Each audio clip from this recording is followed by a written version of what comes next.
Chapter 3. He who labors and thrives spins gold. Mexican proverb. Sylvia, Westminster, California. Sylvia studied Keiko carefully. The doll was about 6 inches tall and had tiny, delicate porcelain hands. Sylvia rested one of Keiko's hands against the tip of her finger. The doll's fingers were long and thin and white, posed in a relaxed and graceful position with the thumbs slightly extended away from the other fingers. Her hands look real, Sylvia thought. Sylvia held out her hand and tried to imitate Keiko's pose. Didn't look right. Her own hand seemed so clumsy when she compared it to the delicate dancer's. Sylvia began to examine her hands as if she had never seen them before, inspecting the lines that ran across her palms as well as the intricate fine swirls of her fingerprints. Her hands belonged to her and no one else. No two like them existed anywhere on earth. Yet others used their own hands to hold her and her brother's back and even wave them away.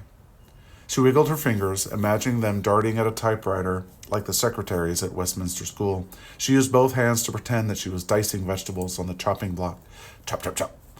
She thought about her mother's strong brown hands, so skilled, so fast at slicing onions or braiding hair. She could never think of her mother's busy hands being as still as Keiko's. Then she thought of her father's powerful hands. They were never idle either. In the fields, his hands constantly moved, tirelessly reaching and snipping fruit from the trees or slashing asparagus stalks in a single swift motion. Sylvia imitated the motion of her father's hands, slashing, flashing back and forth from fruit to burlap bag. His strong hands had a story to tell. Whenever Sylvia's father came in from the fields, he scrupulously scrubbed his hands and neatly trimmed fingernails, making them as clean as a businessman's. But his hands could not keep secrets. He couldn't soften the thick, leathery calluses that identified him as a man used to hard physical work. Knock, knock, knock. Sylvia jumped. She hadn't heard her brothers come to her bedroom door. 7-year-old Gonzalo Jr. peeked inside. Jerome, 2 years younger, slipped in behind him. Mom wants you to come with us, Gonzalo said. Dad's home. Sylvia put Keiko on her bedside table, carefully leaning her against the lamp. See you later, Sylvia promised before following her brothers to the dining room. Her parents were already sitting at the table, talking.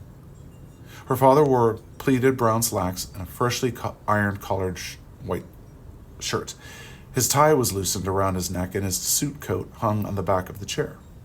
Sylvia knew that earlier their father had gone to talk to someone about getting them into Westminster School. Although she was eager to find out what had happened, she knew her father would tell them in his own time. Jerome was not as patient. What did the man say? He asked.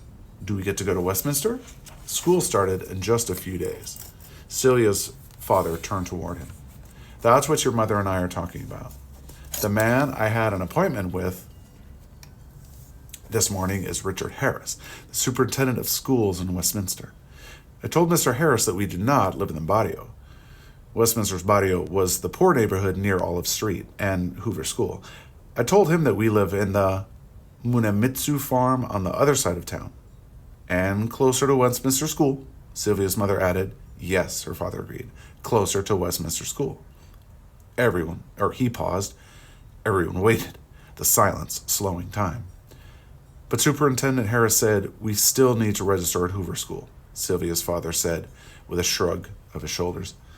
Sylvia's stomach flip-flopped. This was not the news she had expected. That's not fair, she blurted out.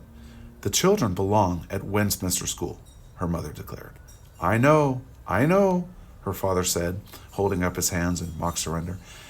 Mr. Harris said, the problem is that if we admit your children, then the other parents will want their children to go to Westminster too. And what's wrong with that? Sylvia's mother demanded. Nothing, her husband replied. Of course nothing. We all want what is best for our children. Sylvia's father looked down at his hands and inspected his fingernails. He swiped the thumbnail of his right hand under the perfect white crescent of the nails on the left hand. It was a nervous habit. Sylvia could see that his fingernails were as clean as ever. Mr. Harris told me he knew that times were changing, Sylvia's father said, He said that he would talk to someone at the Board of Education and see if anything could be done. So what are we going to do now? Sylvia's mother asked. We will enroll the children at Hoover School. Her father's voice was decisive. But this is not the end. Several days later, on the first day of school, Sylvia woke up before her alarm clock rang. She stared at the ceiling, anxious about the day ahead. Will I like my teacher, she wondered? Will I make friends in my new class? Even if Hoover School isn't as fancy as Westminster School, it surely will be nicer than my last school. As the sun finally peeked over the mountains, Sylvia put on her first day outfit, a navy jumper and short-sleeved white cotton shirt with a Peter Pan collar. She wore her new school shoes and carried a brand new 3-ring binder filled with ruled paper. Inside a small pouch, she had 5 yellow pencils, as well as 2 bubblegum pink erasers, which were still perfect. No gray smudges. When Sylvia stepped out of her bedroom, she heard her mother singing. Her mother was like a radio that switched on in the morning and turned off late at night. Singing and humming were as natural to her as the rhythm of her own heartbeat. Even over the past few days, when the family had been worried about the start of the school year, she had kept singing. Today, Sylvia recognized her mother's favorite song, Cielito Lindo, Pretty Sweetheart. Ay, ay, ay, ay, canta en olores, porque cantando se alegran, Cielito Lindo, los corazones. Ay, ay, ay, ay. Sing a tune, and don't cry unless you make a mistake, because through singing, my dear, we can bring cheer to our hearts. That morning, Sylvia's mother sang while she was fixing breakfast. She sang while weaving Sylvia's hair into 2 long braids, while tying navy blue ribbons in Sylvia's hair. But her mother's singing couldn't hide the fact that today was a day of disappointment. Sylvia was getting ready to go to a school that was a bitter letdown to her parents and herself. It was only her little brothers who didn't seem to give the matter much thought. One school was the same as another to them. As long as there was recess and not too much homework, they would be content. At first, Sylvia thought Virginia and Alice would be with her on the first day, but right after the incident at Westminster School, their father got a job at a foreman at a farm about 30 miles away, and they had moved. Sylvia and brothers were left to face Hoover School alone. Okay, her mother said when it was finally time to leave. Bésame, she ordered with a smile. Kiss me. Sylvia kissed her mother on the cheek, then walked with her brothers on the hard-packed earth, edging the fields to the main road, where the school bus will pick them up. Jerome kicked a rock and followed it from point to point, staying more or less on the path. In the distance, Sylvia saw 2 girls already waiting for the bus. One of them looked close to her age, the other a bit younger. Those girls probably go to Westminster, she thought. Holding her notebook against her chest, Sylvia walked right up to the other girl. Hello, she said, offering a small smile and a slight nod, hoping her nervousness didn't show. Then she asked, Is this where we catch the school bus? Hi, the older girl said. She had a shoulder-length, honey-colored hair pulled back in a ponytail. Don't worry, you're in the right place, and just in time. Just then, a golden-yellow school bus chugged up the road and groaned to a halt in front of the waiting group. Sylvia stood back, allowing the other kids to board first. She wanted to see where everyone else sat before choosing a place of her own. She scanned the unfamiliar faces on the bus. Everyone was white. Everyone. Sylvia paused next to the seat where the girl who'd spoken to her was sitting, but then she moved on, afraid the girl might be saving the space for someone else. As the bus lurched into motion, she headed unsteadily back to the back and sat on the seat across from her brothers. She murmured to Gonzalo, Are we on the wrong bus? Her brother grinned. Do you think the driver would have said something? Maybe there's a separate bus for kids going to Hoover School. Gonzalo wasn't interested in her concerns. He turned to whisper something to Jerome, and the 2 boys burst out laughing. Although Sylvia knew that most Mexicans lived in the barrio on the other side of Westminster, she hadn't dreamed that she and her brothers would be the only brown-skinned passengers on the bus. Several stops later, the bus pulled up in front of Westminster School. She looked longingly at the lovely buildings and the fully equipped playground. Stay here, Sylvia told her brothers, who had started to get up and follow the other children. The 3 of them sat in their seats while everyone else stepped off and headed toward the entrance. What are you all waiting for? the bus driver asked impatiently, looking at Sylvia and her brothers in the rearview mirror. He wore sunglasses that hid any expression. "This isn't our school," Sylvia responded, her voice higher than usual. "We go to Hoover School." "Yeah," he said. "I know." Now he sounded bored. He had slipped off his sunglasses and was polishing them with the corner of a handkerchief. Sylvia didn't know what to do. She looked at her brothers, who looked back uncertainly. "You walk the rest of the way," the driver said. "Oh, thank you," she said. "We didn't know." Clutching her binder, Sylvia exited the bus, followed by Gonzalo and Jerome. She looked up and down the street, searching for a clue that would tell her which way to go. "We don't know the way," she called back to the driver as he was reaching for the lever that would close the bus door. "Go on down to Olive Street, turn right," the man said, pointing. "Hoover School is at Olive and Maple. You can't miss it." The door closed and the bus pulled away from the curb. The school is right next to the barrio, Sylvia thought, her heart sinking even lower. She and her brothers walked together, lost in their own thoughts. "The first day of third grade isn't starting out the way I hoped," Sylvia admitted to herself. Gonzalo kept his head down and his hand shoved deep in his pants pocket. Even Jerome couldn't seem to find the energy to kick a rock. After about 10 minutes trudging along, Gonzalo said, "There it is." Further along the street was a run-down, dirty clapboard building next to a cow pasture. Loose dirt and clumps of weeds surrounded the school. An empty field stood in for a playground sure to be dusty in warm weather, a sea of mud when it rained. No guardian trees and thick green lawns here.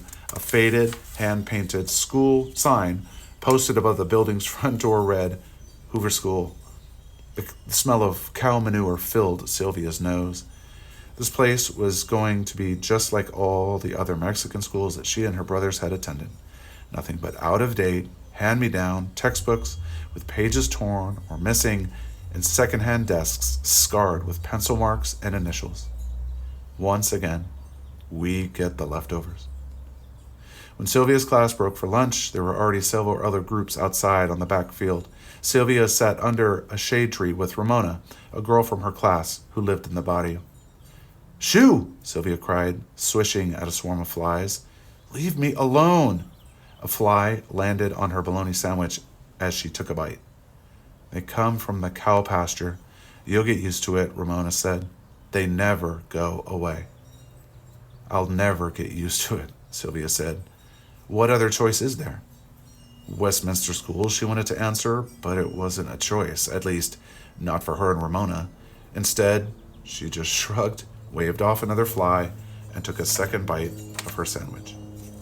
As she was finishing, she noticed a younger boy approaching the wire fence that surrounded the pasture, keeping the cows inside and the children out. One wire strung along the top of the fence glinted wickedly in the sunlight. The boy was tentatively reaching his hand toward that wire. "Da!" the boy cried, loud enough to silence the yard, at least for a moment. The boy pulled his hand back and shook it violently. Some of the other, older boys laughed. "It's electric," said Ramona. "Somebody probably dared him to touch it. He's in second grade. This is his first year at Hoover. It always happens to a new kid on the first day of school." Sylvia rubbed her hands together, imagining the jolt of electricity that must have passed through the boy's hand. Who would put an electric fence next to a school? At the end of the day, Sylvia walked with her brothers back to Westminster School. When they arrived, the other kids were already boarding the bus. Sylvia slipped into a vacant seat in the middle of the bus. Again, Gonzalo and Jerome sat across the aisle. On the ride home, Sylvia thought about that second grader.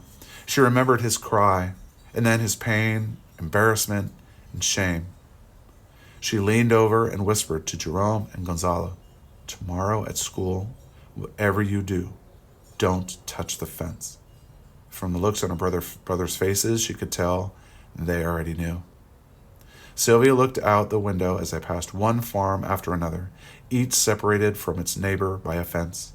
Split rail fences, electric fences, barbed wire fences, keeping some in, shutting others out. Sylvia replayed the moment when she'd seen the boy get shocked. She, too, had once been shocked while plugging in a lamp, so she knew the burning jolt he must have felt. Her mind wandered to her father and his efforts to break down the barrier that kept her from Westminster School, from a good education.